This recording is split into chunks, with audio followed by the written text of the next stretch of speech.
que los dioses nos cojan confesados. Qué triste, qué fuerte esta frase, ¿no? Por favor, cuéntelo, me dice.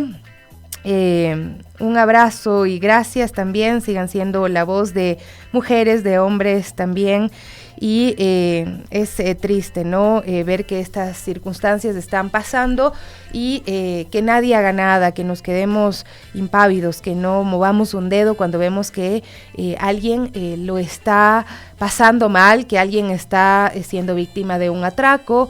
Y que además está reaccionando. Entiendo, se trata de una persona que además tiene sus años y ojalá y la ciudadanía se uniera y fuera capaz de proteger al otro, pero no está pasando. También es una crítica a los ciudadanos y ciudadanas de cómo actuamos frente a esta ola de miedo, de inseguridad que está viviendo nuestro país. Más adelante vamos a hablar precisamente de eso, de qué implica la seguridad humana, qué implica lo que está pasando ahora mismo en nuestro país, en nuestra ciudad.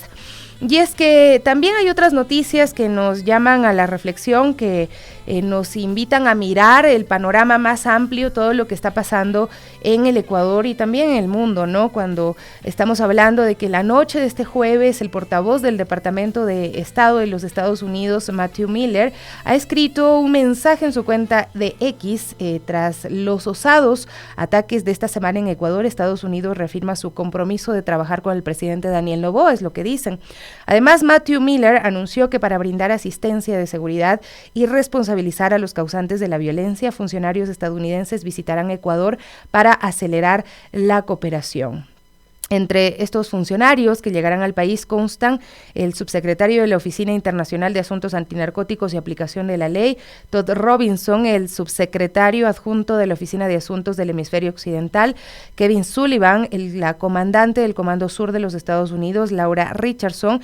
Esto se señala en el comunicado publicado por la Embajada de Estados Unidos en nuestro país. También funcionarios de agencias de aplicación de la ley viajarán para asistir al Ecuador en investigaciones penales. Los Estados Unidos incrementarán el intercambio de inteligencia, la cooperación para combatir las actividades cibernéticas maliciosas y la asistencia en la aplicación de reformas penitenciarias, y empleará otros instrumentos disponibles para exigir responsabilidad a las personas y organizaciones que se dediquen a actividades delictivas y socaven el Estado de Derecho. El martes 9 de enero, el presidente emitió el decreto 111, a través del cual ha declarado terroristas a 22 organizaciones criminales. Se olvidó de incluir a la mafia albanesa, la mafia italiana, otras mafias que están presentes en el país. Se ha olvidado de incluirlas, pero bueno, están 22 organizaciones criminales en nuestro país que entendemos tienen vínculos con el crimen transnacional, con los capos y las mafias mexicanas, también europeas, ¿no? El domingo 7, el gobierno confirmó que se escapó Adolfo Macías, alias Fito, de la cárcel regional de Guayaquil, aunque se conoce que el escape habría ocurrido antes, el 25 de diciembre de 2023, y bueno, no se conoce nada de él.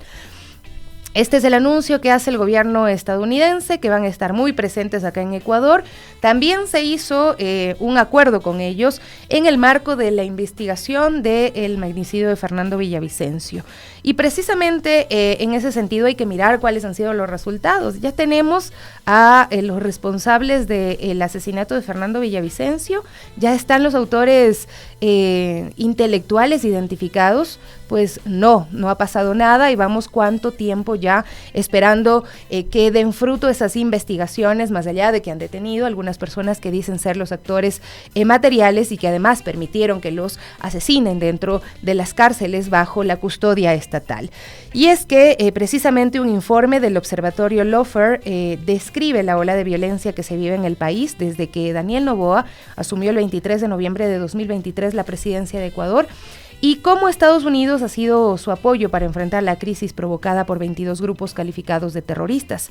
El documento de 5 páginas, elaborado por Silvana Romano, Tamara Lachman y Aníbal García, repasa la crisis de violencia heredada del gobierno de Guillermo Lasso. Solo en el 2023 fueron asesinados al menos 9 políticos ecuatorianos. El caso más llamativo fue el del asesinato del candidato presidencial Fernando Villavicencio Villavicencio. En esta línea, el informe resalta el proceso Lawfare impulsado desde 2017 debido a que los medios de comunicación, funcionarios de turno y referentes políticos culparon del asesinato de Villavicencio al expresidente Rafael Correa y a los sectores políticos afines a él. Fue ahí cuando el gobierno de Lasso pidió ayuda al FBI para esclarecer el caso. Solo en el 2023 se registraron 7.800 muertes violentas, la tasa más alta de la historia del Ecuador.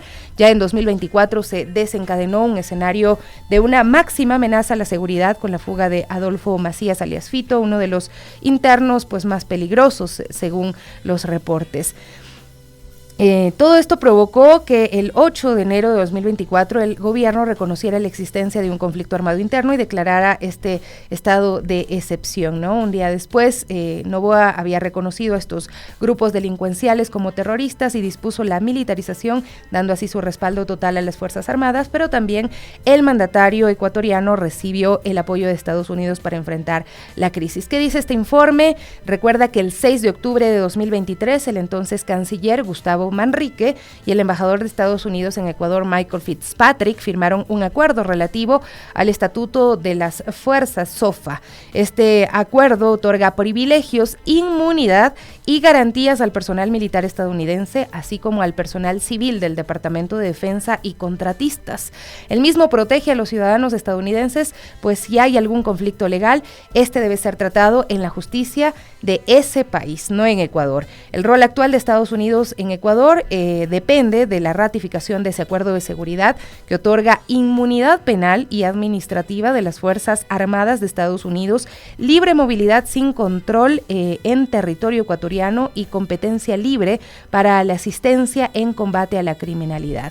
Esa serie de privilegios, inmunidades y garantías para el personal de las Fuerzas Armadas de Estados Unidos se equipara con la que tiene el personal diplomático y son parte de acuerdos y cooperación en el ámbito militar. Incluso se toman en cuenta exenciones de impuestos, libertad de movimiento y acceso a instalaciones, entre otros beneficios en los que también están inmersos contratistas estadounidenses en Ecuador.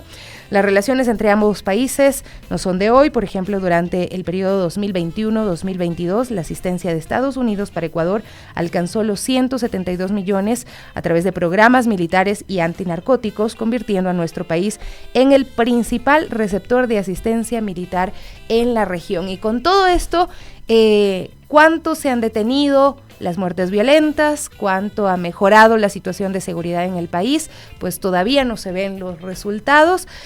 Hay que esperar, ¿no? La asistencia brindada por Estados Unidos en materia de seguridad ha estado destinada a combatir la delincuencia organizada y el tráfico ilegal de narcóticos. Se destaca esta inversión de más de 3.100 millones de dólares por parte de Estados Unidos en los próximos 7 años, los cuales se contabilizan desde el 2023. Este documento reitera sobre la firma del acuerdo relativo al Estatuto de las Fuerzas entre el canciller de Ecuador y el embajador de Estados Unidos. Además, destaca que el Departamento de Defensa de Estados Unidos tiene la libertad de contratar pertrechos, suministros, equipos y servicios en Ecuador, así como gozar de la exención de impuestos para los contratistas estadounidenses. Asimismo, permite la operación de sistemas de telecomunicaciones por parte de Estados Unidos en territorio ecuatoriano con el uso de frecuencias del espectro radioeléctrico sin costo. Con la ejecución de este acuerdo, Estados Unidos tiene libertad para ejecutar su estrategia de seguridad en el país. Bueno, esto está pasando, ¿no? Los resultados, díganos ustedes, queridos amigos, amigas, si es que se notan ya de este momento. Solamente en el caso de el magnicidio de Fernando Villavicencio, hay que preguntarse por qué, si el FBI está interviniendo y se supone que se han desplegado todos los recursos posibles, no tenemos hasta el momento certezas en cuanto al asesinato de Fernando Villavicencio. 9 de la mañana con 21 minutos, 9 con 21 minutos. Hay muchos temas y muchas lecturas que darle a lo que está pasando en este momento en nuestro país. También vemos lo que ocurre con nuestros hermanos migrantes y la situación también de bienestar que tienen los ecuatorianos y ecuatorianas, o de falta de bienestar que tenemos en este momento los ecuatorianos y ecuatorianas, y los planteamientos que se están haciendo en torno a la economía del país. Pero mientras estos planteamientos se dan están en Ecuador, ¿qué pasa con nuestros migrantes?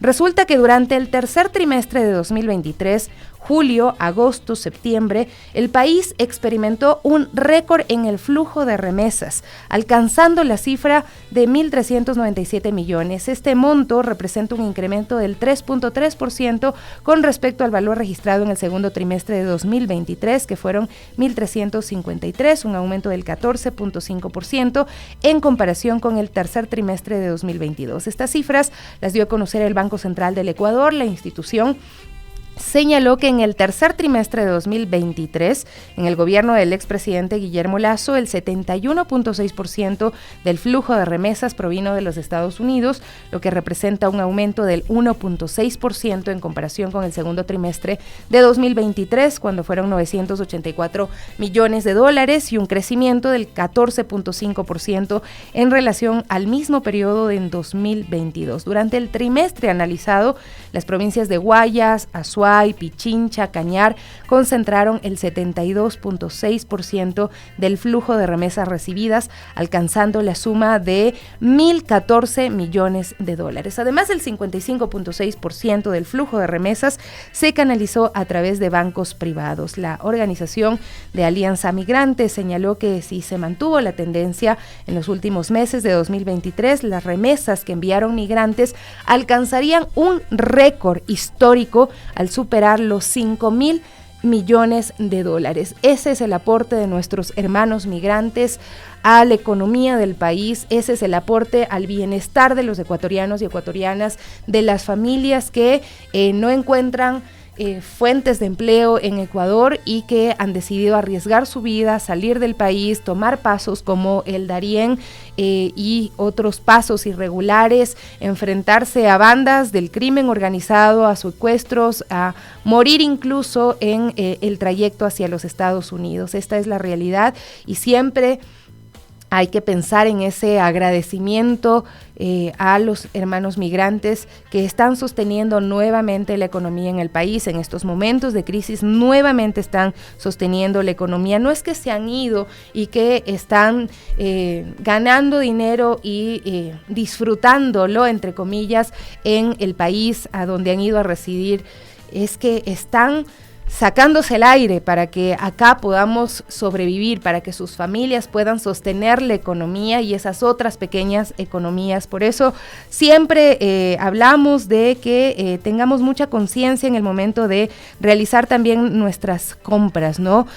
También tratar de mover las economías más pequeñas es importante, ¿no? Miren el esfuerzo que están haciendo nuestros hermanos migrantes y luego la responsabilidad está en nosotros, en mover las pequeñas economías y dejar de alimentar tanto los emporios económicos que tiene en nuestro país. Luego está el anuncio que se ha hecho de que se estaría pensando, o más bien ya está el planteamiento para un incremento del impuesto al valor agregado del IVA. Ahí está ya en manos también de la Asamblea Nacional esta propuesta que habrá que analizar cuál es el impacto económico que tendrá. Carlitos, te estoy mandando a el Patito también 2 audios que nos ha compartido nuestro aliado, economista aliado, Jonathan Báez. Voy a enviarle nada más acá al Patito que está con nosotros el día de hoy en la parte del audio, para que podamos escuchar también cuál es la opinión de Jonathan Báez en torno a esta propuesta que hace el presidente de la República, que plantea subir el IVA al 15% en un nuevo proyecto económico urgente. Es que la noche de este jueves 11 de enero el presidente de la República envió a la Asamblea Nacional un nuevo proyecto de ley económico urgente. En este documento plantea incrementar el impuesto al valor agregado IVA del 12 al 15%. El proyecto denominado Ley Orgánica para enfrentar el conflicto armado interno, la crisis social económica, consta de 4 artículos y una una disposición reformatoria única, la cual hace referencia al incremento de este tributo. La presente ley tiene por objeto enfrentar el conflicto armado interno, la crisis social y económica por la cual atraviesa el Ecuador y que ha agravado la difícil situación fiscal, explicó el Ejecutivo. Si se aprueba esta normativa, el incremento de 3 puntos al IVA se implementaría desde el 1 de marzo de 2024. Además, el proyecto se recalca que están sujetos a las disposiciones de la presente ley todas las personas naturales y jurídicas, públicas y privadas, nacionales y extranjeras, que residan o realicen actividades económicas en el Ecuador. Con estas reformas, el gobierno prevé un aumento en la recaudación adicional de $1.071 millones en impuestos para este año. Cabe recordar que solo en el 2023, con este tributo, se recaudaron 8.444 millones, según las estadísticas del Servicio de Rentas Internas. Y de esto vamos a hablar, les vamos a contar un poco más, tendremos detalles, la opinión de Jonathan Báez. Quiero saber si está Evelyn ya lista. En un ratito. Bueno, en un minuto nada más y luego comparto con ustedes las opiniones del economista Jonathan Báez en torno a este tema. Está Evelyn, ¿cómo estás? Buenos días, Evelyn.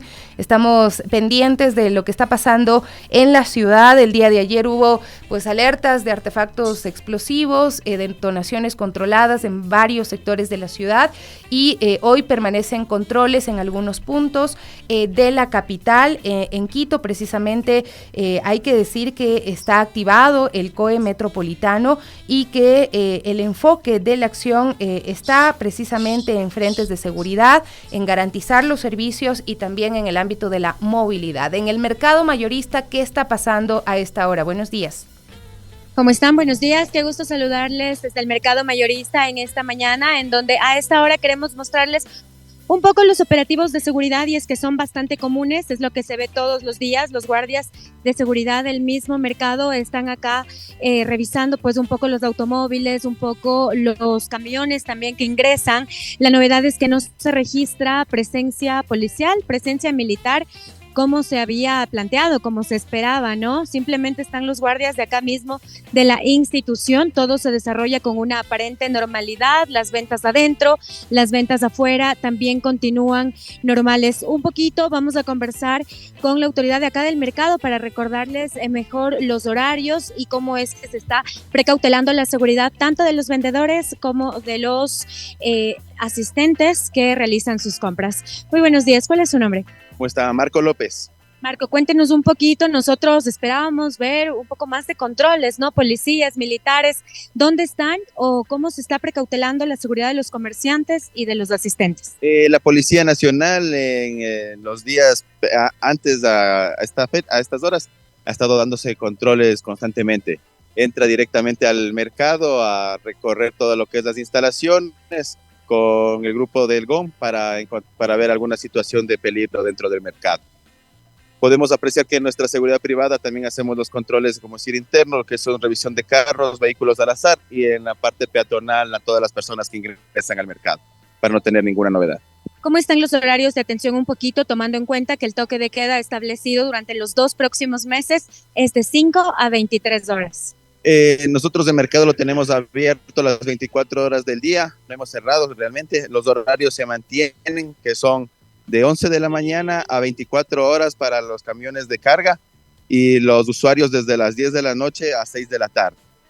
Tenemos que considerar y tengo que decirles a todos los comerciantes y productores que tienen que tener su guía de remisión si en caso les coge la policía en las carreteras del Ecuador. Ajá. Esto durante el toque de queda. Ahora yo tengo una consulta. Ustedes y los guardias de seguridad que podemos observar, ¿cuentan con todos los materiales necesarios? ¿Cuentan con la indumentaria para identificar, digamos, alguna posible bomba? Ya que ayer, no nos vayamos tan lejos, acá en Guajaló hubo una detonación controlada de una bomba.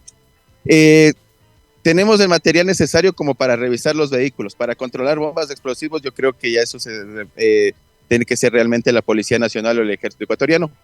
Pero de ahí, si es que hay algún presunto, alguna cosa, una contraversión en el estado del mercado, estamos preparados para poder sustentar.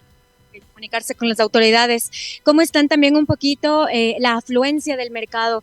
Para ser viernes me parecería que está un poco baja. ¿Cómo le ve usted? ¿Cómo está? Realmente el mercado en sí no estamos baja, pero sí estamos constantemente. Se veía antes mucha clientela, más que todo era por los trabajos que hacíamos en las vías. Tenemos que recalcar que hoy por hoy tenemos las vías arregladas y que el comercio en el mercado estamos a full, o sea, no tenemos desabastecimiento para decir. Está todo con normalidad también, las vías por adentro. Y adentro, digamos, porque el mercado es grande, ¿no? En las vías de adentro se encuentran algunos guardias, policías. Adentro tenemos a la guardia privada, tenemos a nuestros supervisores que son de parte del mercado mayorista, haciendo constantes monitoreos, dándose vueltas por cada plataforma. Entonces no tenemos ninguna preocupación en este momento. Más que todo precautelar en las entradas, en los ingresos para tener, como decir, el control completo del mercado. Ok, muchísimas gracias. Vamos a volver también más adelante con usted.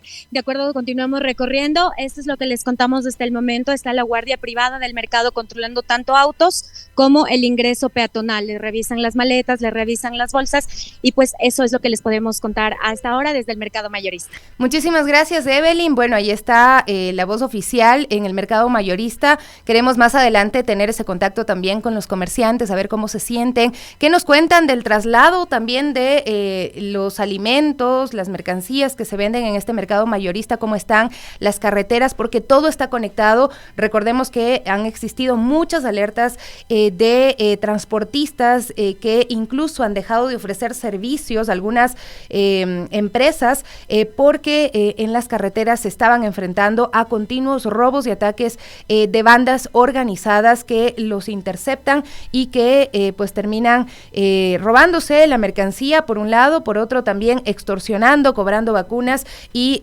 otras acciones que influyen luego en lo que llega ya al comercio en mercados como este, como el mayorista, donde se distribuye mucho de lo que luego se vende en las pequeñas tiendas al menudeo en la capital ecuatoriana. 9:33. Vamos a hacer una pausa y regresamos también para conversar con Marcelita Arroyo acerca de la seguridad en Quito, revisar un poco cuál es el panorama, tratar de entender qué es lo que está pasando en nuestra ciudad.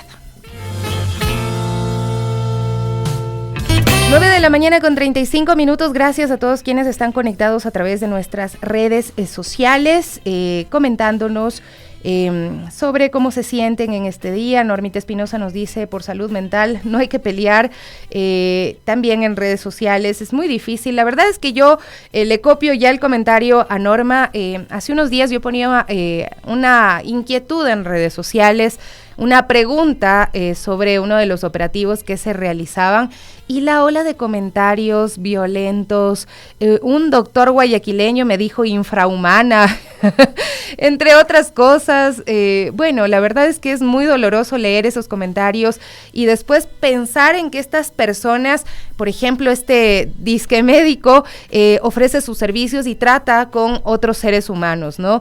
Entonces, la verdad es que yo decidí borrar, tenía como 40,000 impresiones este tuit. Yo dije, no, por mi salud mental mejor lo borro, ahí que sigan peleando, porque nadie acepta argumentos, nadie acepta que pueden ser interrogantes y que los seres humanos no tenemos nunca la verdad absoluta, pero sí muchas interrogantes que se supone que deberíamos tener la oportunidad de plantearlas, pero nadie te da la oportunidad de plantear interrogantes porque enseguida empiezan los ataques, luego están esos ataques que empiezan a tocar el tema la identificación política, lo que creen saber de la otra persona, ¿no? Porque también son un montón de suposiciones lo que hacen las personas al leer los comentarios que escriben otros en redes sociales. Así es que sí, le copio ese mensaje, hay que cuidarnos muchísimo nuestra salud mental, evitar también caer en esas discusiones que al final del día son estériles porque no van a influir tampoco en la toma de decisiones públicas ni van a cambiar la situación que está pasando en nuestro país, a menos que sí sean opiniones o estudios en los cuales haya argumentos sumamente sólidos, en los cuales se pueda hacer planteamientos para nuestra sociedad. Pues bueno, vamos a tener que limitarnos a eso y opinar, a veces tener mucho cuidado, ¿no? Veo muchos comentarios de odio, he leído comentarios que además me duelen mucho, aunque no sean contra mí, sino porque evidencian y reflejan lo que pasa en nuestra sociedad.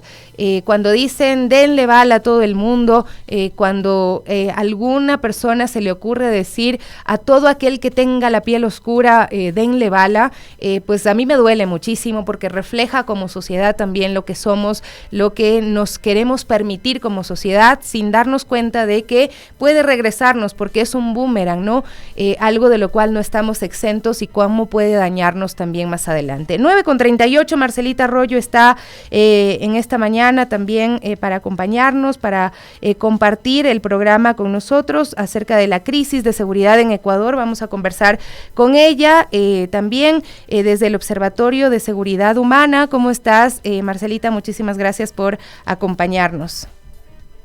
Buenos días, querida Sofi. Más bien, muchísimas gracias por la invitación y bueno, encontrarnos en estos momentos un poco difíciles que está viviendo nuestro país y también abordar la temática desde diferentes perspectivas, también con ánimos diferentes y buscar que estos espacios de comunicación también sean unos mecanismos en donde los ánimos y las formas de ver las circunstancias no sean siempre unas miradas solamente de conmoción, sino también de encontrar unas formas de recuperar los ánimos ciudadanos y de enfocarnos con una mirada un poco también de ánimo y de trabajo desde diferentes perspectivas. Hay que entender primero lo que nos está pasando, ¿no? Y quisiera que tú nos digas cuál es tu lectura de lo que nos está pasando como país y cuáles son los posibles escenarios.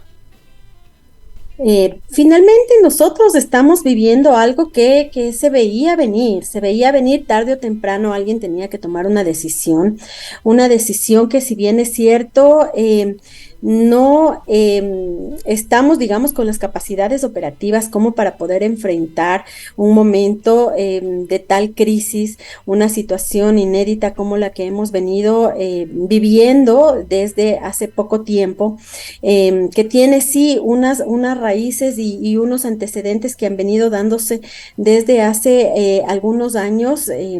Hablemos desde las revueltas que empezaron en las cárceles con estas masacres en el mes de marzo, cuando hubo, digamos, estas reacciones tan violentas que se dieron entre estas bandas del crimen organizado, del cartel de Sinaloa, que realmente fueron situaciones que dieron una escalada de violencia que luego no fueron tomadas como con la rigurosidad que esto merece, y también desde una perspectiva de asignación, digamos, de los recursos necesarios y desde las medidas también respecto de la política del manejo carcelario, del manejo de la política de rehabilitación social desde una perspectiva integral, no solamente desde el análisis, digamos, el manejo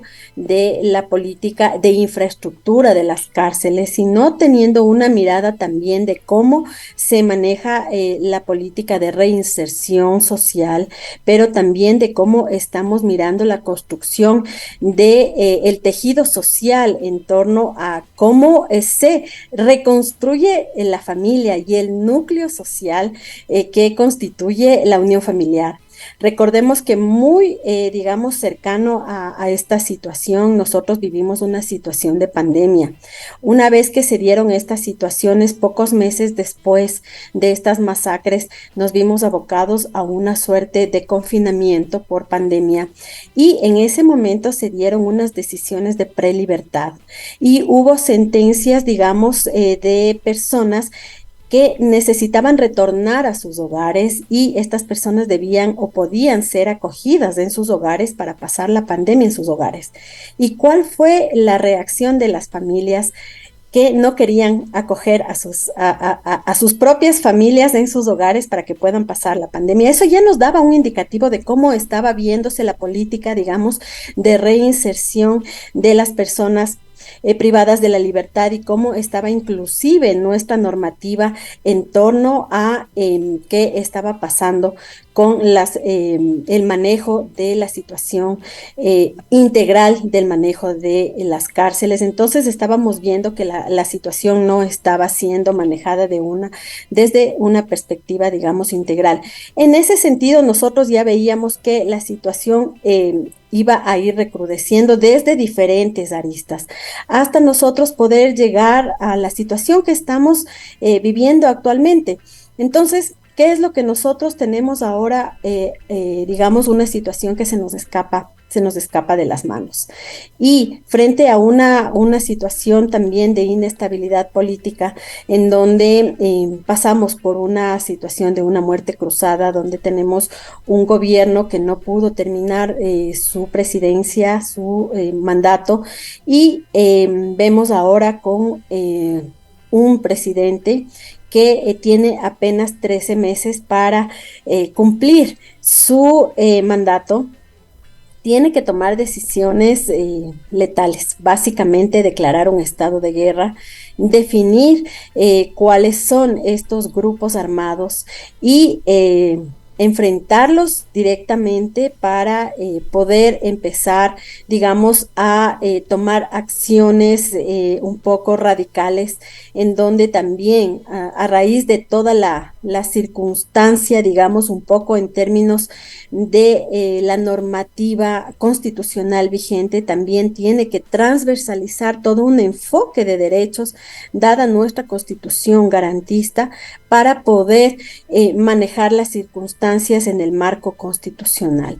En ese sentido, nosotros, digamos, tenemos un decreto que, si bien es cierto, garantiza que estamos en el marco de una situación por decirlo menos, desesperada en una lucha sin cuartel contra el crimen organizado, pero que también está guardando, digamos, un marco de respeto en el marco de los derechos humanos, buscando guardar la integridad física y un acceso justo a los principios fundamentales que deben preservarse para las personas. Ese es el deber ser, ¿no? Hay que ver si es que efectivamente ocurre. Habíamos visto unas imágenes que, claro, nos llaman la atención es que son varios hechos, ¿no? De unos chicos que estaban en una motocicleta y estaban en el horario de toque de queda y los mandaron desnudos. Por ejemplo, eso, la gente se ríe, pero si no son personas que están involucradas con la delincuencia, ¿cuál es la necesidad de atentar contra la dignidad humana, ¿no? Entonces hay riesgo y hay líneas también muy delgaditas que se pueden romper y que también la ciudadanía y las mismas autoridades deberían pronunciarse, ¿no? Porque ahí está ese balance, ese equilibrio que se necesita para que en medio de esta crisis, o sea, hay que sostener la humanidad de alguna forma, ¿no?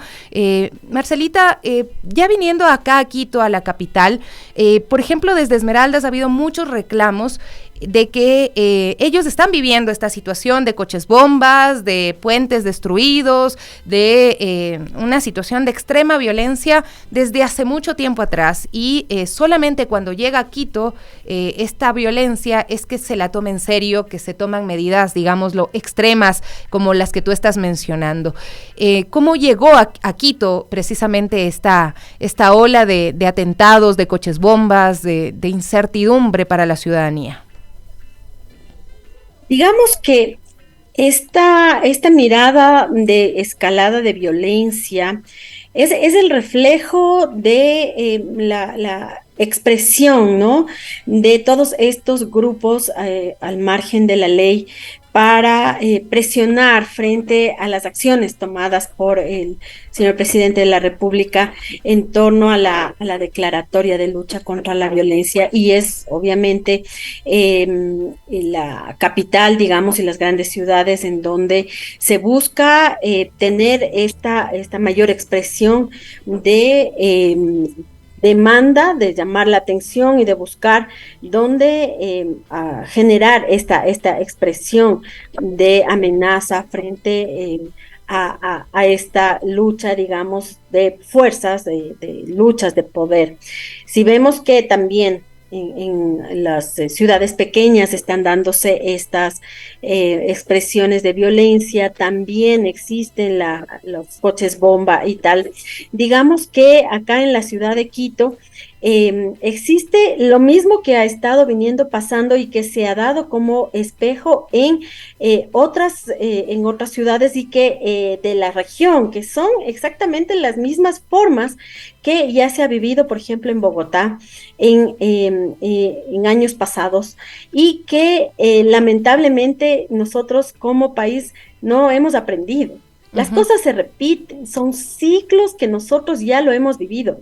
Personalmente he tenido que pasar por estas vivencias y cuando digamos en el año más o menos 99, 2000, 2002, cuando uno ha vivido, digamos, en Bogotá, por ejemplo, y cuando uno a las 6 de la tarde ya sale de la oficina, y se encuentra con que toda la ciudad está militarizada, uno no entiende, ¿no? Cuando uno, digamos, en la vida cotidiana, acá en el Ecuador, en la ciudad de Quito, en la capital, no tienes más bien la libertad de transitar sin ningún problema, pero tú llegas a Bogotá y tienes una dinámica diferente de vivir la seguridad. Entonces llegas y a las 6 de la tarde tú tienes toda la ciudad militarizada y de pronto te encuentras con que el militar le arrincona a una persona para hacerle un cacheo y empezar a revisarle si tiene algún tipo de armas.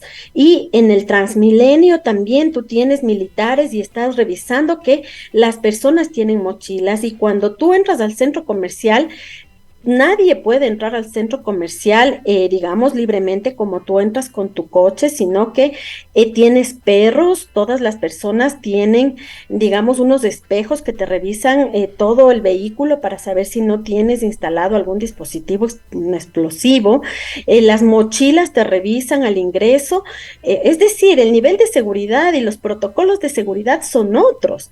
Entonces tú ahora miras que las ciudades y los protocolos de seguridad que posiblemente en la ciudad de Quito ahora van a tener que ser diferentes, porque entramos en una lógica en donde ya el crimen organizado, las bandas delictivas, tienen ahora una, digamos, incidencia importante acá en la ciudad de Quito, en donde ya el señor alcalde ha pedido también al señor presidente que tenga un despliegue importante en los lugares estratégicos de Quito, como es el metro, por ejemplo, y en aquellos lugares de concurrencia masiva de la ciudadanía.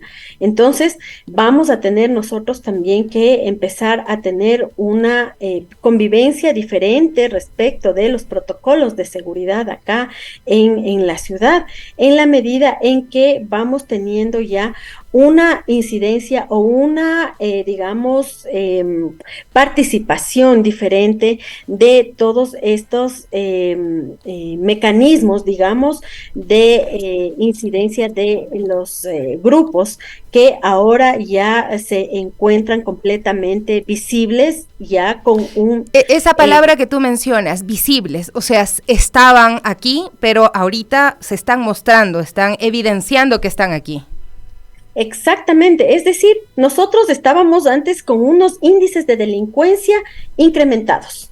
Sí, sabíamos que los índices de muertes violentas estaban en unos índices altísimos, pero hoy vemos en redes sociales que ya ellos se presentan, ellos amenazan, ellos hacen, digamos, videos en donde están presentándose como con su nombre, apellido y con estas demandas con estos mensajes, digamos, al gobierno que levante estos decretos y estas medidas de lucha frente a la violencia al gobierno.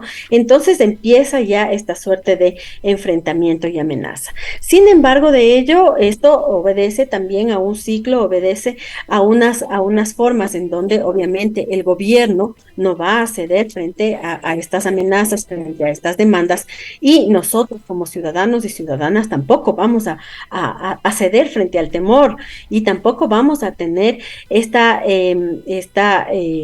posibilidad de dejarnos amedrentar por esta suerte de amenazas, sino que más bien juntarnos y nuevamente entrar en esta lógica de fortalecer estos tejidos ciudadanos, y los medios de comunicación en este momento justamente se convierten en este mecanismo para poder empezar a manejar estos mensajes de información de tal manera que la comunicación se maneje de una manera responsable y no de tal forma que genere más temor, sino que haya una forma de información responsable que nos permita a nosotros generar justamente mecanismos de comportamiento responsable que prevenga, digamos, unos comportamientos que nos ayuden a prevenir, digamos, la inseguridad. Marcelita.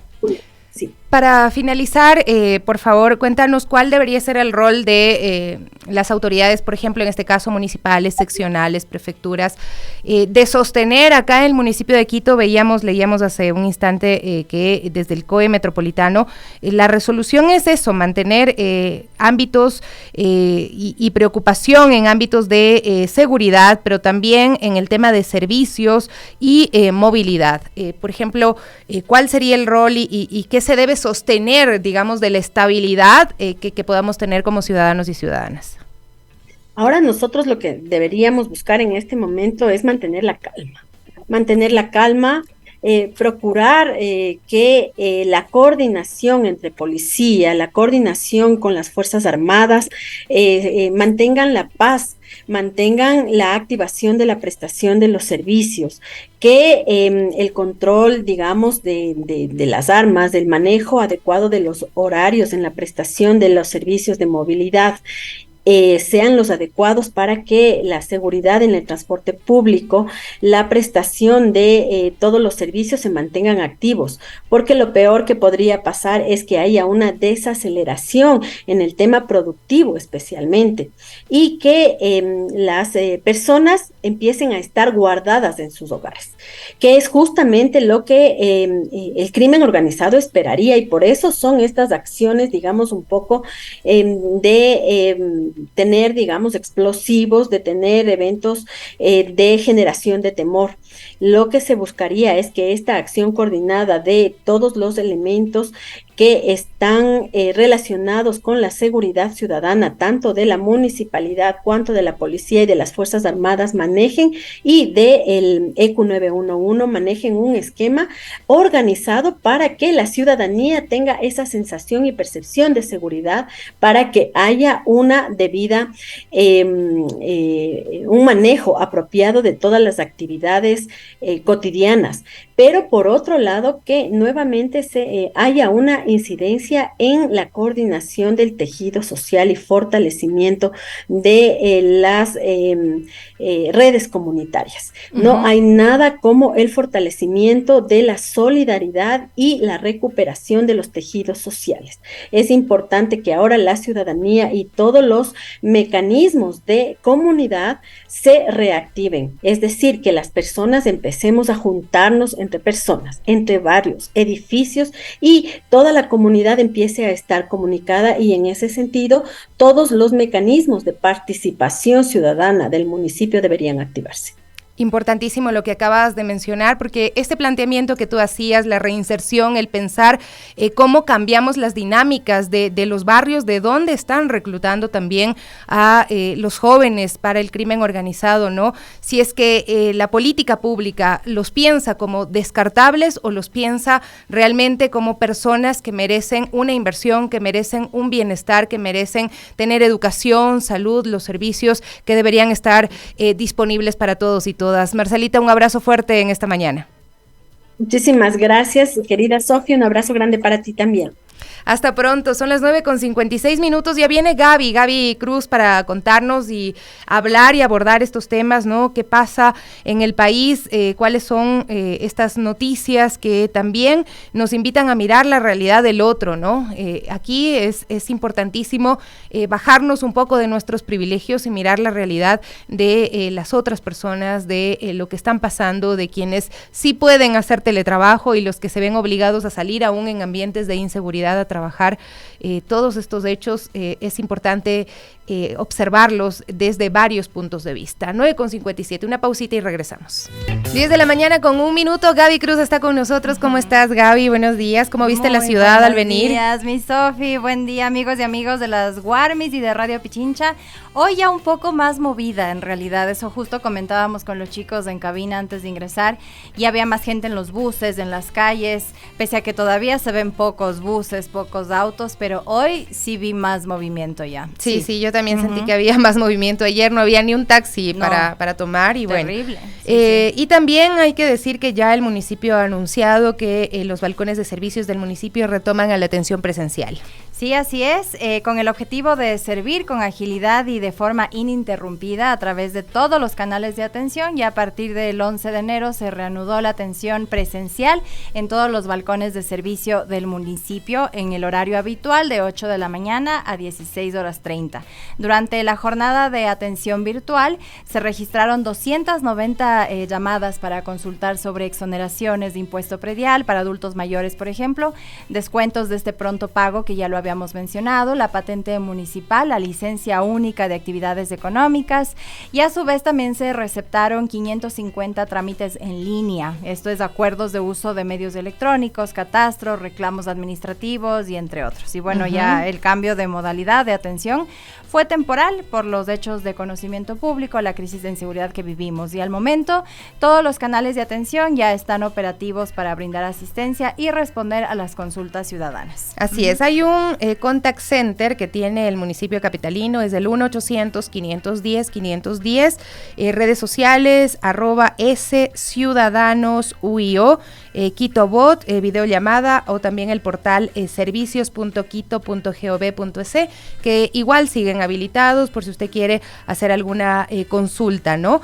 Y también el municipio ha informado el despliegue de 4.543 funcionarios para atender incidentes y alertas en la ciudad. Sí, bueno, el Centro de Operaciones de Emergencia Metropolitano, el COE Metropolitano, registró 18 incidentes y 53 alertas en todo el Distrito Metropolitano de Quito, esto entre el lunes 8 de enero y el miércoles 10 de enero, y para la coordinación y atención de todas estas emergencias, el municipio movilizó a 4.543 funcionarios de las diferentes instituciones municipales, y de las 53 alertas, 27 fueron determinadas como falsas.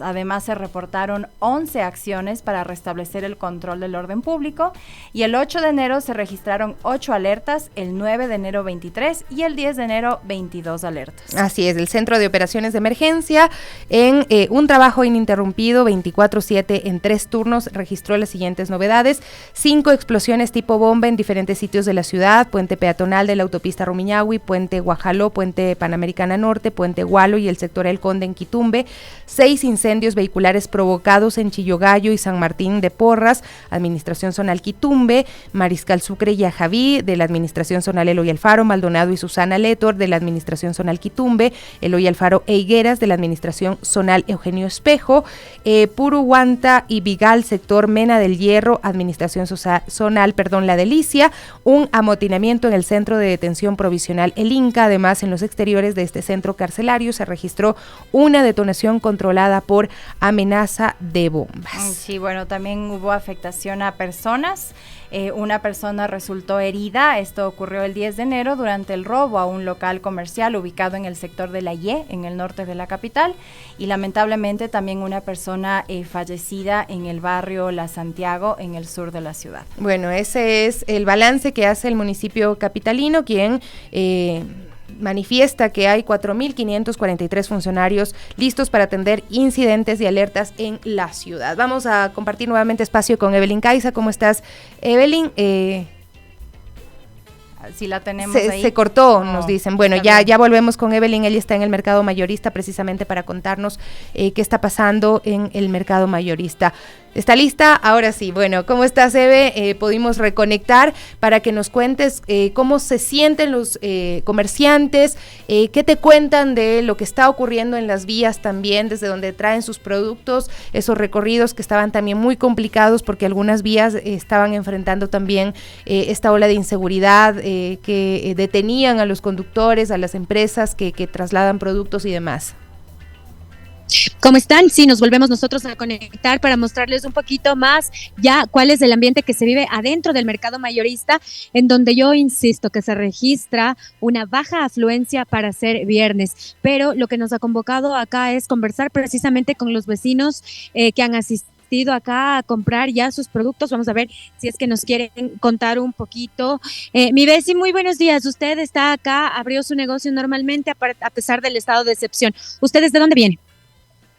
Yo vendo aquí, ¿Perdón? vendo aquí, digo, en mercado.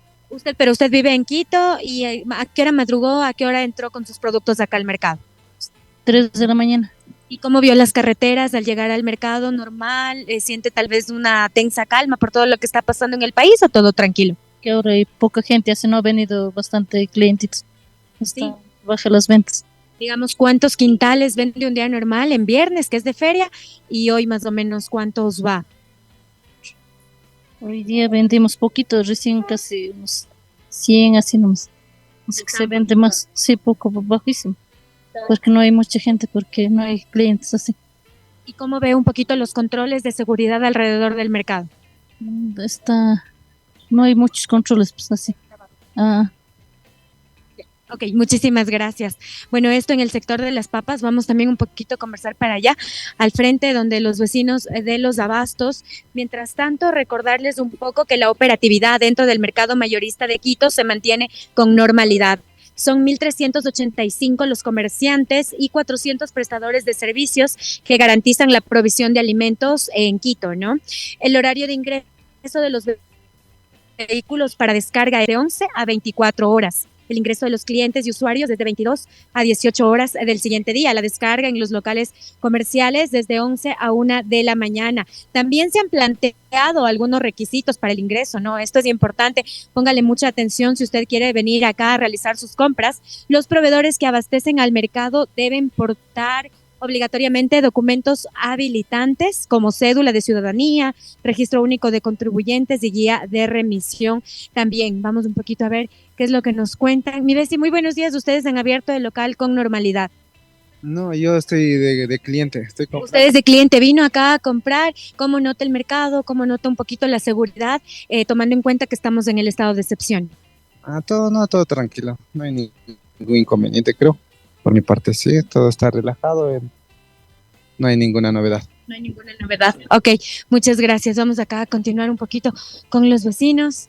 Mis vecis, buenos días. ¿Cómo están? ¿Ustedes han salido normalmente a vender, a trabajar, a pesar del estado de excepción? ¿Cómo sienten un poquito el mercado? Sí, como que la gente un poquito asustados, pero sí está por ahí. Alguito sí se está vendiendo. Pues no normal, la gente está medio asustada, con el pánico. Ajá. ¿Ustedes de acá de Quito? Sí, yo vivo por acá, por Guamaní. ¿Y a qué hora llega al mercado y cómo ve un poquito ese trayecto de su casa al mercado? Que me imagino que usted llega en horas muy tempranas. Sí, el flujo está, como se dice, no hay mucho carro, no, o sea, como que la gente, como le digo, está asustada, entonces, de ahí, normalmente, o sea, sí se viene rápido, pero como le digo, la gente como está medio asustada. ¿A qué hora sale usted de su casa en Guamaní para llegar al mercado? Más o menos yo vengo a las 6 y acá estoy a las 6:40, 6:30, sí depende. Hoy que bajaba, ¿cómo vio ese trayecto? ¿Hubo policías, hubo militares? ¿Cómo está la ciudad? Sí, lo que es la policía, militares, eso sí están resguardando, sí están. Lo que es en Nueva Aurora, acá es en el otro punto están detrás de la Ecuatoriana. Por ahí en Guajaló también está. Ajá, sí. Entonces, ¿sí le da una percepción un poco de seguridad en medio de todo lo que está pasando o cómo se ha sentido? No, con eso ya se siente, como se podría decir, exactamente, ajá, con calma, protegidos. Con eso, con lo que está la policía. Ayer trabajé en Sangolquí también. Y ahí estaba igual los militares, la policía, sí estaban ahí también. ¿A qué hora usted va a salir del mercado tomando en cuenta que el toque de queda inicia a las 11? No, yo ya una horita más pongo a trabajar, yo ya me voy ya. Sí, sí. Qué suerte, Besi, quisiéramos hacer eso. Muchas gracias. Es viernes y el cuerpo lo sabe, Evelyn. El cuerpo lo sabe, solo nosotras capaz nos quedamos hoy hasta tarde en la radio. Muchas gracias, Eve. Ya, ok. Muchísimas gracias. Es viernes y el cuerpo lo sabe, nos dice el vecino allá en el mercado mayorista. Estamos ahí viendo las imágenes del mercado mayorista. Eve, es importante saber cómo están los ciudadanos también, que nos puedan contar y mostrarnos, ¿no? Esa percepción de la ciudadanía, que bien tú dices, aunque las autoridades te digan no todo normal, hay menos gente, ¿no? Eso es lo que te han sabido manifestar. Sí, se registra un poquito más baja afluencia. Yo creo que sí, hemos hecho algunos reportes en este mercado los viernes. Esto es, como se dice, a full. Ahora está un poquito bajo. También recalcar que no hay presencia policial, no hay presencia militar, pero son los guardias de acá mismo, la seguridad privada del mercado, la que se encuentra realizando controles tanto en el ingreso vehicular como en el ingreso peatonal. Son controles estrictos, están revisando las mochilas, tienen esas máquinas detectoras de metales también, y se registra una aparente calma por acá. Los vecinos tranquilos, pero siempre un poquito manteniendo el cuidado también. Muchísimas gracias, Eva, importantísimo ese reporte, porque hay que estar ahí, ¿no?, para saber qué está pasando en las calles. Y solo recordarles, me parece importante lo que nos mencionaba Eve, que porten su cédula de identidad siempre para el ingreso a los mercados. Asumo yo que esta es una medida que se está tomando en todos los mercados de la capital, no solo para los proveedores, decía, los comerciantes. Si es que por ahí también uno va y es comprador y le exigen pues portar la identidad, militares, policías, debemos tenerla. Entonces, evitemos cualquier percance y debemos siempre a la mano nuestra cédula de identidad. Yo tengo todavía la viejita, la que está ya... Mientras esté ahí la foto, el nombre, sí, no creo que por si pase acaso, nada porque bueno, luego es un lío recuperar la cédula de identidad si se pierde. Muchas gracias, Eve, un abrazo fuerte, y para nuestro equipo de las Warmis que está hoy en el mercado mayorista también contándonos cómo está la situación. Muy bien, y bueno, vamos a arrancar ya también con un poco de las noticias que se han suscitado entre ayer y hoy. Y bueno, seguimos con el tema del SNAI, y es que el Servicio Nacional de Atención Integral a Personas Adultas Privadas de la Libertad y Adolescentes Infractores informó de 178 personas secuestradas al interior de las cárceles del país. Se tratarían de 158 agentes de seguridad penitenciaria y 20 miembros del personal administrativo en las cárceles de El Oro, Cotopaxi, Loja, Suay, Tungurahua, Cañar y Esmeraldas. El SNAI aseguró que trabaja de manera permanente y responsable para salvaguardar la integridad de los funcionarios retenidos en los centros de privación y libertad. Esto porque algunos de los incidentes que se dieron durante la noche de ayer y madrugada de este jueves 11 de enero en los centros penitenciarios del país, El Oro, Santo Domingo de los Áchilas y Esmeraldas, agravan la situación que están pasando. En El Oro, la policía busca restablecer el orden luego de que algunos privados de la libertad generaron incidentes dentro de la cárcel. Sí, bueno, la noche del miércoles 10 de enero también la policía identificó la fuga de 3 privados de la libertad en la cárcel de Santo Domingo luego de hacer un conteo en las instalaciones, y bueno, lamentablemente aún se continúa con esta búsqueda. Y en la cárcel de Esmeraldas se informó de un tiroteo desde el interior hacia los militares que se encontraban en el exterior, y acción que tuvo respuesta de parte de los uniformados, y bueno, no se reportaron daños ni víctimas. Es muy fuerte pensar que 178 personas están secuestradas al interior de las diferentes cárceles del país. Y que no son solo guías penitenciarios, sino personal administrativo que tal vez no tengan la preparación que tienen los guías para estar ahí al interior. Así que eso es una alarma muy grave la que estamos atravesando, y pues bueno, estaremos pendientes de la información oficial del SNAI para saber cómo sigue este caso. Pero siguen corriendo los días, ¿no? No olvidarnos, hay que reiterar que hay 178 personas secuestradas, y que la cifra se incrementó de ayer a hoy cuando habían dado el balance de 144 y ahora son 178, es decir, la situación en las cárceles no está controlada, y si es que no se controla primero la situación en las cárceles, ¿qué seguridad nos dan de que se pueda controlar lo que está pasando en el resto del país, aun cuando se están realizando operativos a nivel nacional? Sí, eso nos dicen que los operativos de seguridad contra los grupos delincuenciales continúan en el país. La policía realizó 2 allanamientos en el sector Puerto Limón en Esmeraldas, y esta acción dejó como resultado la aprehensión de Byron D. por tenencia ilegal de explosivos y municiones. Este operativo se efectuó mediante trabajo de inteligencia que obtuvo información sobre la existencia de una vivienda. Aquí presuntos integrantes de los Lobos tendrían un centro de acopio de municiones y explosivos. Los indicios encontrados fueron 76 municiones de fusil, 72 cartuchos de explosivos y una motocicleta robada. Las acciones efectivas de los agentes del orden y el trabajo coordinado entre el subsistema preventivo de inteligencia e investigación evitaron evitó que los explosivos y municiones sean utilizados para provocar daños y zozobra en la ciudadanía, ha indicado la policía. Esto también es necesario en el reporte de los hechos que nos da la policía cuando nos dicen hubo en Quito 5 o 6 artefactos, detonaciones controladas. ¿Cuántos se han evitado? También cuántos otros hechos se han evitado, es lo que queremos también saber, qué tanto está funcionando en materia de prevención estos operativos que están realizando policía y militares. Sí, bueno, y entre otros operativos, la policía señaló que se decomisó armas, droga y explosivos pertenecientes a grupos terroristas en Carchi, Manabí, Loja, Imbabura, Guayas y Santo Domingo de los Áchulas.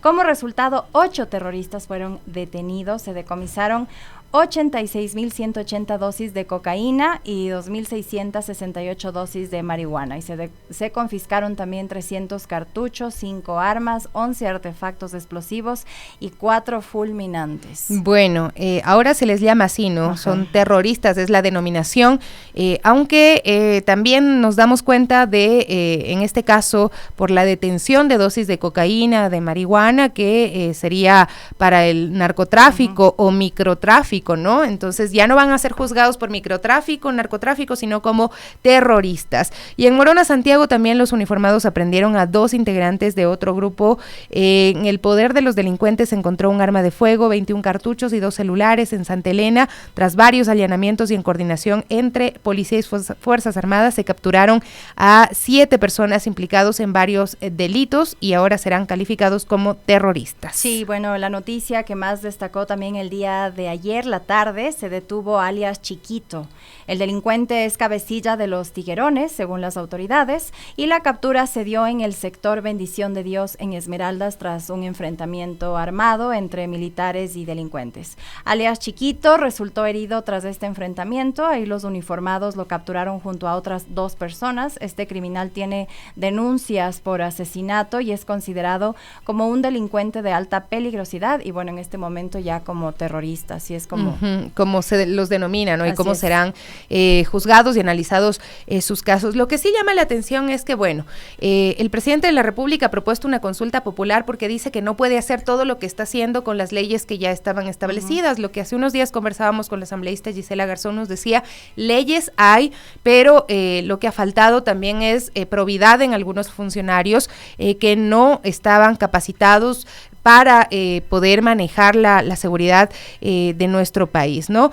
También un juez de Pichincha ordenó la prisión preventiva por el presunto delito de terrorismo en contra de 3 personas que habrían planificado atentar contra el comandante general de Policía Nacional, general César Zapata. En la audiencia de flagrancia y formulación de cargos, la Fiscalía presentó los elementos necesarios para procesar a 3 sospechosos, los cuales fueron acogidos por el juez de la causa. El juez además concedió medidas de protección a favor del comandante de la Policía Nacional y más detalles sobre este caso no se conocen realmente, ni la policía ni el mismo comandante de la institución han dado más información al respecto. Esperamos que después podamos tener más información o también entendemos que bueno, está en proceso de investigación y que es delicado, es bastante delicado el caso, así que... Sí, por supuesto, ¿no? Es la persona que está a cargo de la seguridad, entonces claro que sí este caso debe ser analizado con mucha cautela. En El Oro también hubo una detención, se dictó prisión preventiva en contra de un hombre que es procesado por este delito tras haber arrojado un artefacto explosivo contra un local comercial en Machala, esto que venía ocurriendo y que todavía ocurre muchísimo, que está relacionado con el tema de las extorsiones, ¿no? Sí, bueno, también la noticia que destacó el día de ayer fue en Guayaquil, y esto se trata de una estudiante, Dayana S., de un colegio de la ciudad portuaria, que se recupera luego de que fue herida en su espalda producto de un tiroteo registrado el martes 9 de enero en uno de los semáforos de la avenida del Bombero cerca del hospital IES Los Ceibos, y en el video que se difundió en redes sociales se observa a la joven herida bajarse del automóvil y correr rumbo al hospital, pero no se conocía realmente lo que había pasado con ella, que eso fue lo que llamaba la atención. Y bueno, ahora la misma Casa de Salud que recogió ya los testimonios del estudiante, de la madre y también del guardia de seguridad de 20 años que la auxilió, que la llevó amarcada hacia la emergencia, él se llama David Franco. Y bueno, esto habría pasado que fue como una bala perdida, ¿no? Esto ocurrió el 9 de enero cuando un grupo de delincuentes huía, disparó en contra de la gente que se encontraba en los vehículos a la altura de este semáforo en la avenida del Bombero. Esas imágenes realmente fueron impactantes, Sí. ¿no? Un agente de tránsito pidiendo a gritos a las personas que corran, y fue ahí que la joven herida salió del carro para intentar salvar su vida, y ella fue alcanzada por el guardia de seguridad de la casa de salud antes de que se desmaye. La levanta y la lleva pues para que sea atendida. Jovencito este guardia de seguridad, También, 20 años sí. apenas, ¿no? Yo también me pongo a pensar muchísimo en los guardias de seguridad en el país que están trabajando en los edificios y demás. Todo el mundo se va a la casa, todo el mundo se guarda bien, pero los guardias de seguridad, que a veces son muy mal pagados, muy mal remunerados, pues están enfrentándose a lo que pueda pasar, ¿no? No sabemos qué pueda pasar.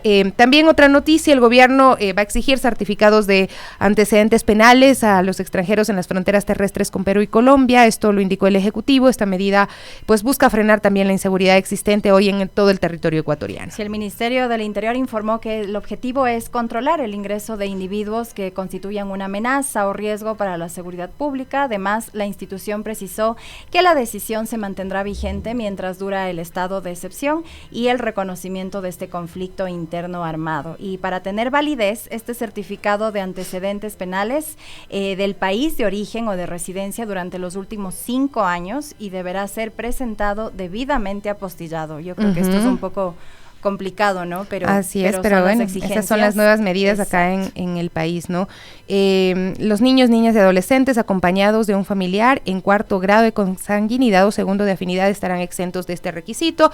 Por otra parte, también la UAFE ha pedido a los jueces, fiscales, cúpula militar, policial, directores de cárceles, jefes de guías penitenciarios, asambleístas, gerentes y directores de aduanas, aeropuertos, puertos, presentar un informe de ingresos y patrimonio, pero no es importante solo que lo presenten, sino que luego se verifique si es que ese patrimonio declarado es real, Gaby, porque además el presidente de la República ha dicho que esta guerra cuesta, ¿no? Y entre las medidas que ha enviado están la posibilidad de incrementar el IVA del 12 al 15%, son 3 puntazos que, bueno, le preguntamos a Jonathan Báez cuál sería el impacto que podría tener en la economía, qué significa, qué es el impuesto a valor agregado, y pues este audio nos ha enviado, lo compartimos con ustedes. Bueno, buenos días, querida Sofi. Un saludo muy grande a las Guarmis del barrio. Siempre es un honor estar ahí. Bueno, por el momento no me puedo conectar en vivo, pero en todo caso hay que cumplir con las actividades laborales del caso. Sí, me parece que es fundamental lo que estamos observando. No se trata de otra cosa más que la implementación de las políticas de mercado y de ganancia por encima de las vidas de las personas. En ese sentido, tenemos un gobierno que por una parte recorta impuestos a la riqueza, recorta impuestos a los más ricos en la primera ley económica urgente, y ahora le clava impuestos a lo que tiene que ver con la clase media y a la clase baja, las personas más pobres del país. En ese sentido, tenemos esta medida que es básicamente subir el IVA, que es un impuesto regresivo porque no toma en cuenta el nivel de ingresos. Es decir, si yo compro una camisa de $10, pago el 12% y ganando tal vez $1,000 de ingreso. Mientras que una persona que quizás tiene de salario $10,000, $60,000 de ingreso, como son las élites económicas al mes, pues si compran esta camisa, pues igual tienen que pagar el mismo 12%. Este es un impuesto regresivo. Es un impuesto regresivo debido a que no importa el nivel de ingresos, todos terminamos pagando lo mismo. Esto es de especial complejidad debido a que un aumento del IVA claramente va a afectar a las personas con menos ingreso, porque su nivel de ingreso va a verse mermado, mientras que en de las élites económicas se va a ver mermado en un nivel sumamente bajo. Algo también muy interesante es que la encuesta nacional de ingresos, gastos y hogares elaborado por el INE, que es un poco antigua, pero es la mejor información que tenemos, muestra cómo, por ejemplo, el número o el consumo exento de IVA, ¿cierto?, llega aproximadamente al 43%, mientras que el consumo grabado con IVA en los deciles 1, 2 y 3 llega al 34%. En cambio, en los deciles de mayor ingreso, en los deciles 8, 9, 10, el consumo exento de IVA es de un 27% y el consumo grabado de IVA es de un 36%. Es decir, vemos cómo el consumo grabado con IVA casi no difiere entre los deciles, y esto implica que al momento de aumentar el IVA, esto va claramente a afectar a la población con menores ingresos. Y esto es sumamente difícil porque esto va a provocar que las personas cada vez tengan para consumir menos y tengan menores posibilidades de atender a a bienes y servicios que son fundamentales como para el diario vivir. Entonces, esto claramente es una medida que, por una parte, beneficia sin impuestos a las personas más ricas y perjudica con más impuestos a las personas de la clase media y clase baja, ¿sí? Entonces, vemos que es totalmente una mentira que el gobierno decía que no va a cobrar impuestos. No va a cobrar impuestos de la riqueza. Sí va a cobrar impuestos de las personas que menos ingresos tienen. Aquí hay que ser bastante claro, y es que en la canasta básica, por ejemplo, el 90% de sus bienes y servicios no pagan IVA. Y eso es importante, debería ser así. Pero, ¿y qué pasa con esos otros bienes y servicios? ¿Qué pasa también con esos otros elementos que diariamente se tienen que consumir como para tener una vida medianamente digna? Y esto es, me parece a mí, un elemento fundamental para que nosotros entendamos cuál es la característica de este gobierno.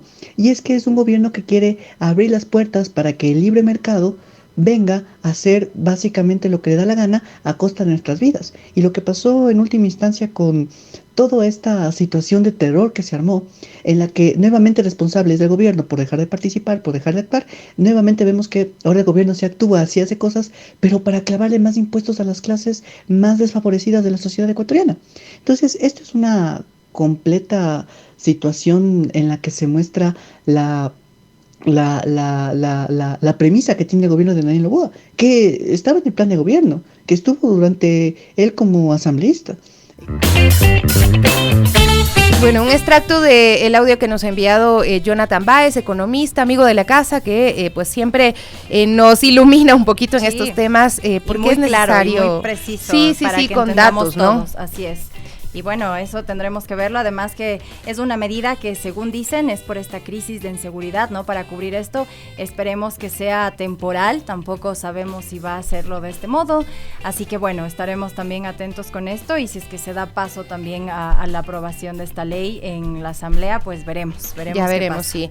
Hay que estar atento a los acontecimientos de los próximos días. 10:27, ya nos despedimos, muchísimas gracias a ustedes por su sintonía. Aquí estamos tratando de actualizarles, tratando de estar también con la comunidad, de estar donde ustedes están, así es que gracias por los cientos de mensajes que nos llegan y por también ser parte, ser nuestros reporteros ciudadanos acá en Radio Pichincha. Sí, bueno, que tengan igual un lindo viernes, un lindo fin de semana, pese a las circunstancias, pues tenemos que seguir trabajando, seguir adelante, y ese es el mensaje que también les queremos dar, y sigan conectados a través de la señal de Radio Pichincha, ya se viene el Quique, y también a través de nuestras redes sociales, que estamos informando minuto a minuto. Chao, chao.